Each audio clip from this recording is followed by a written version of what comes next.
আওয়ামী লীগ, ছাত্রলীগ, যুবলীগকে দেখা হবে, সেখানে ধরে তাদের চামড়া তুলে দিয়ে পুলিশকে সদ্যপ করে দেওয়া হবে। হাসিনা ওই আওয়ামী লীগ 17 বছর বাংলাদেশে পিলখানা হত্যা থেকে শুরু করে বিনা বিচারে মানুষ মারা, রাজনৈতিক নেতাদের বন্দি করে ওই আয়নাঘরে নির্যাতন সহ অসংখ্য হত্যাকাণ্ড এই বাংলাদেশ সে করেছে।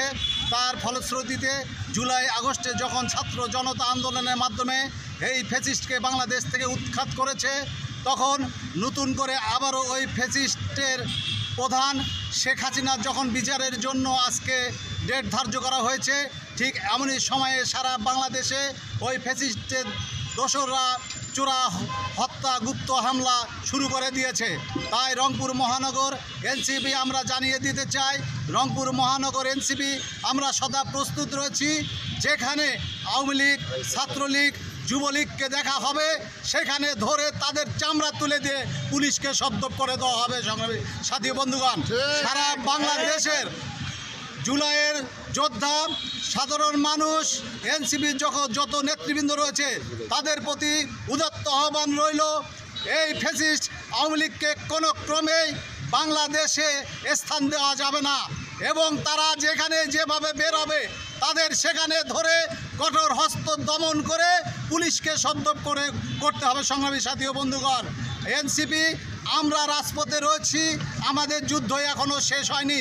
শেখ হাসিনার বিচার, শেখ হাসিনার দোষরদের বিচার না হওয়া পর্যন্ত আমরা ঘরে ফিরব না।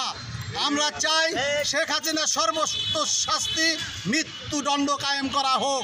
কেননা এই ফ্যাসিস্টরা পূর্বে আমরা দেখেছি নিরপরাধ মানুষদেরকে অপরাধী বানিয়ে তারা ফাঁসির কাস্টে ঝুলিয়ে মৃত্যুবরণ করিয়েছিল এবং আমাদের জুলাই আগস্টে অসংখ্য ছাত্র, অসংখ্য গণমানুষকে তারা হত্যা করেছে। এই হত্যার দায় দায়িত্ব আওয়ামী লীগের কাঁধে রয়েছে, এই হত্যার দায় দায়িত্ব হাসিনার কাঁধে রয়েছে।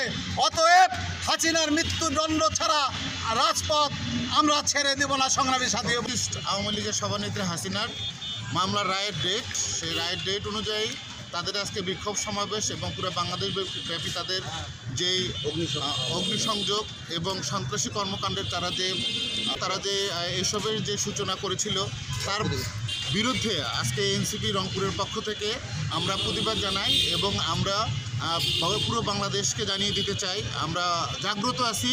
বাংলাদেশে পতিত আওয়ামী লীগের ফ্যাসিস্ট সেই নেতারা রাস্তায় নামতে পারবে না এবং রাস্তায় যদি নামে আমরা চ্যালেঞ্জ করে বলি যে তাদেরকে আমরা আর ঘরে ফিরতে দিব না, তাদেরকে ঘরে ফিরতে দিব না এবং তাদেরকে ধরে তাদের যা চিকিৎসা সেই চিকিৎসা দিয়ে আমরা পুলিশে সোপর্দ করব।